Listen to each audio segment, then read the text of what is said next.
This is a very delicate document to put together because it's about all of the phasing that brings us back to what we might call the new normal, the rock unlock, that final position that we can't wait to reach.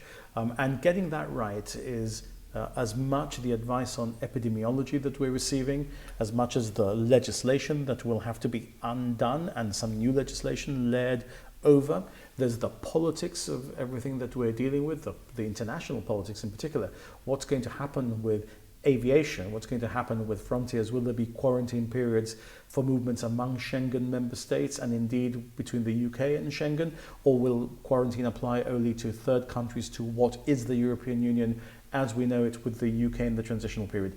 All of that is highly complex. We've already released all of the details of what phase one is, the over 70-year-olds being able to go out to exercise, and the phase one for the opening of retail shops, ship repair, construction, etc.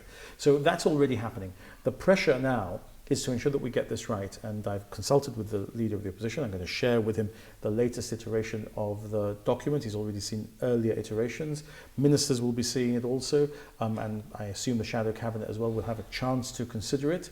And then I hope next week we'll be in a better position to give a more definitive position of what it is that the document proposes.